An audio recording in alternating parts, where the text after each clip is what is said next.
Frogs in 1972 is a bit of a strange film. It certainly isn't actually good for most of its runtime, but it is interesting as a curiosity on multiple fronts. It was the first starring role of a basically unrecognizable young Sam Elliott, who was so green at the time that he doesn't even get main billing on the film despite playing its protagonist. That credit goes to Ray Milland, an actually established actor's actor, someone who was respected. He starred in a Fritz Lang movie and a Hitchcock, and to see him here in basically what amounts to a Hitchcock ripoff is kind of a little sad. He feels almost embarrassed at times to be in his performance, but that also might be somewhat me projecting there. But for a movie called Frogs that has a poster like this with a bloodied human limb sticking out of its jowls, this surprisingly is not that. At least for most of its runtime. It genuinely feels like the team behind this wanted to make a more bizarre Tennessee Williams pastiche, but couldn't get the funds to do that unless it was horror, as what we get here is essentially an hour of straight weird country wealth family melodrama that then takes a hard, jarring turn into being an animal attack movie in its last quarter. Sam Elliott plays Pickett Smith, an environmentalist who has been sent to a swamp that surrounds an island that is inhabited by the Crockett family, industrial capitalists who run a nearby large-scale business, whose details are mostly kept a mystery to us as the audience, but are known within the world of this story as being the culprits of large-scale, unregulated pollution to the natural landscape of this area. The Crockett's, through their mass surveillance system located across the island, realize that there is a spy on their property, and one of the sons is sent by the family in a speedboat to capture him and bring him back for questioning on why he is trespassing. But nothing about this feels truly authentic or fully in line with that style that they're aiming for, which makes it all feel a little surreal. Like the patriarch played by Ray Milland of this swamp plantation family, who gives this character this near modern big American Shakespearean energy, is just named Jason. There's such an air of theatricality to all of this, only for the main guy to just be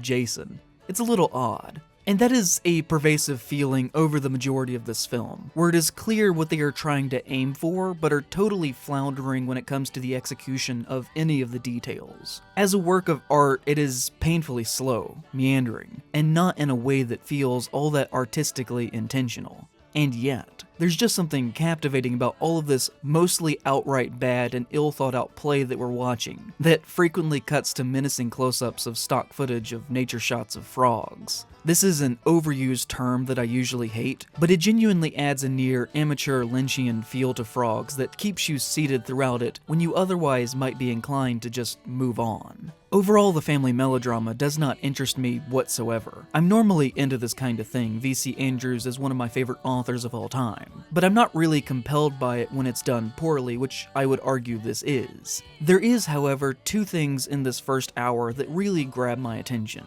The first is the older matriarch of the family who has more or less been driven mad by the mundanity of decades spent in this empty country living. She is the definition of empty-headed, and is treated by the other members of the family more as a bizarre house pet than anything else. She ultimately meets her fate late into the film after wandering too far into the swamp to catch butterflies with her net. The main, truly iconic character in the piece. In the original cut of the film, she actually apparently was killed by being attacked by a giant mutated butterfly, which would have been better than the snake bite we get in the final cut, as they seemingly felt this was too fantastical to include. But the other aspect in this first hour that I find so compelling is the film's attempt to build a commentary on class, wealth background, and race. Bella is a black woman who is the fiancée of one of the members of the family, Kenneth, and I find her character very interesting. You have to remember that, again, this was 1972. Interracial marriage didn't even become legal in America until 1967, the same year that the very boundary-pushing film that covered the topic would be released, Guess Who's Coming to Dinner. And if you look at the history of interracial relationships within American films at the time, this was kind of exceedingly rare. If you did see it, often it was presented in a very masculine-focused, exoticized way, where a man is taking sexual conquest over a woman from a different culture than his own. You have westerns where a white man sleeps with a Native American woman, you have World War II films where a white man sleeps with a Japanese woman, but this is very different than that. You find few examples of a white man with a black woman within the American film industry in this time. But also on top of this, her fiancé Kenneth is basically a non-entity within the film. You hardly feel his presence. She is the primary focus here. She's a full-fledged character that really draws your attention anytime that she's on screen. There's nothing about this relationship that is about Kenneth sexually owning or taking her. Instead, the film is more interested in her place within this familial hierarchy, which I find very compelling. And this isn't the only time that filmmaker George McCowan would attempt something like this. His 1970 film from just 2 years prior, Carter's Army, which would later be retitled to Black Brigade, is about Stephen Boyd playing a white officer in World War II, leading an all-black squadron into battle. It also featured Richard Pryor and Billy Dee Williams. Now, I've not watched that movie, so I cannot comment on whether it handles that topic with grace or not. But at least here in Frogs, I would say there is a decent attempt that ultimately is fumbled in the final act. I imagine it would have been seen as very progressive at the time, but has not fully aged entirely well.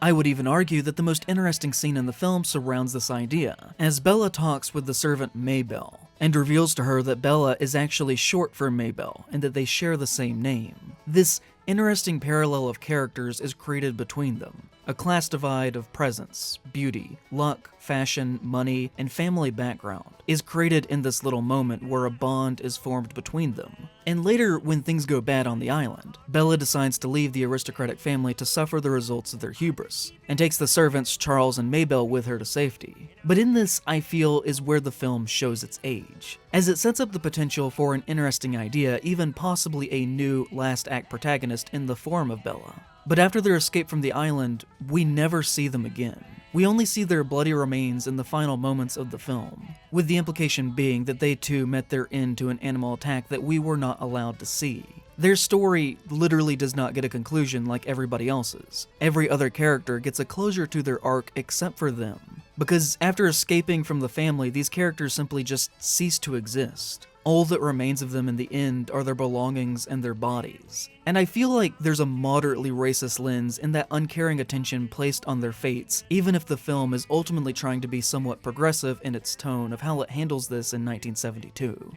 But you've probably noticed that we've now talked at length about frogs without actually delving into the horror of it all, which is because this film ultimately forgets that it is supposed to be a horror film for the majority of its runtime, and is the biggest thing that you can hold against it as a work of entertainment. I am all for a slow burn, and this film definitely is working up to a big payoff, but I think it falters somewhat in that execution.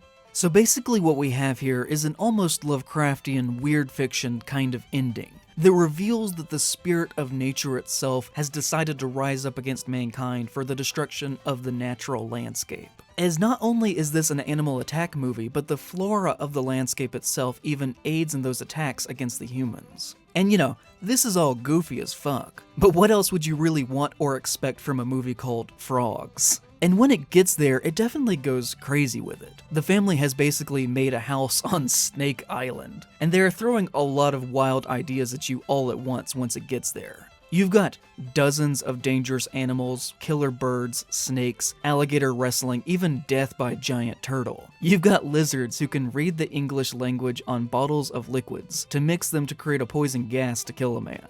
You've got prairie madness-induced hallucinations of being able to hear stuffed animal heads laughing. Weirdly, no killer frogs though, except for the ambiguous ending that also implies that they know how to turn off the lights in a room. But what I love about this is that it strongly implies that the apocalypse is happening in the background to all of this. When they get to the small community in the next swamp over after escaping the island, everybody's dead there too.